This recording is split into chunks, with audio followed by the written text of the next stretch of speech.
Assalamualaikum warahmatullahi wabarakatuh. Berjumpa lagi Sobat Tani dimanapun Anda berada. Hari ini saya akan membahas hasil dari penyepraian herbisida Lindomin dan Rumpas ya. Ini adalah hari kelima sejak saya menyeprai herbisida Lindomin dan Rumpas di lahan padi saya. Nah, 3 hari yang lalu hingga hari ini sudah dilakukan penggenangan terhadap lahan padi saya ya, dan cukup lumayan membantu untuk melakukan pembusukan terhadap gulma yang sudah dilakukan penyepraian sejak 5 hari yang lalu. Nah, gimana hasilnya? Jangan lupa subscribe, like, dan komen ya. Kita lanjut videonya.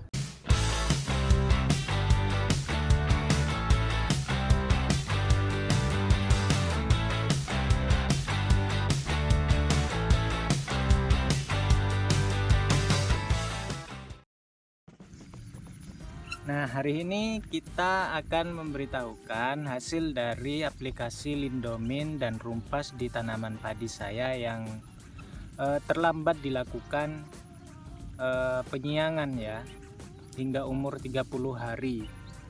Itu sangat terlambat sekali. Nah, saya rekomendasikan kepada kawan-kawan yang menggunakan herbisida khususnya untuk tanaman padi itu lebih baik dilakukan ketika umur-umur paling lambat lah 15 sampai 20 hari. Itu lebih baik hasilnya daripada terlambat penanganannya hingga umur 30 hari. Nah, ini jagung sudah mulai dipanen ya, jagung tetangga. Kita lanjut ya, ini ya, kita sudah genangi ini selama 3 hari ya ini ya. Nah, rumput-rumputnya kelihatan ya sudah mulai membusuk ya. Nah, itu ya, rumput-rumputnya sudah mulai membusuk. Dan yang di sini, nah, ini bersih ya. Alhamdulillah hasilnya memuaskan. Hanya saja tipsnya, triknya ketika menyeprai dengan menggunakan Lindomin dan Rumpas ini, karena Lindomin dan Rumpas ini sangat keras ya kalau ke tanaman padi itu.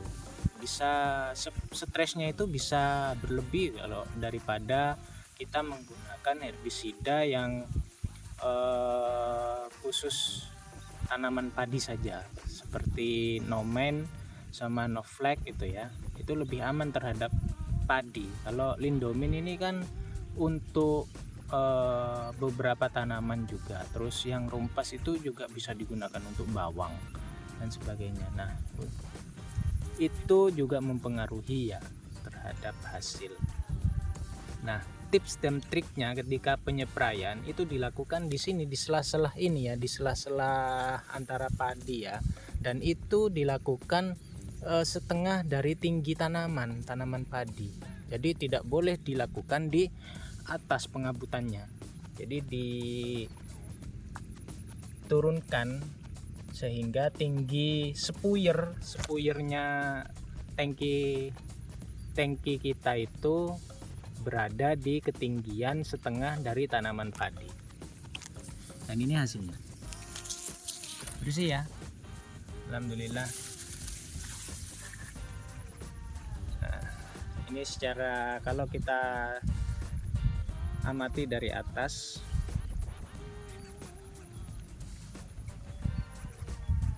bersih. Ada beberapa rumput memang yang tidak bisa mati, itu seperti lulangan. Itu kadang kalau sudah terlalu besar itu tidak bisa mati ya, hanya menguning saja. Ketika diairi itu dia hijau kembali. Sebenarnya ketika diairi kita harus turun juga ke lahan untuk menggosok dengan kaki lah kalau yang seperti rumput lulangan itu. Karena kalau sudah diobat dengan atau di spray dengan menggunakan Lindomin itu, rumput-rumput itu menjadi lebih lunak ya untuk dicabut. Nah, kita sebagai petani harus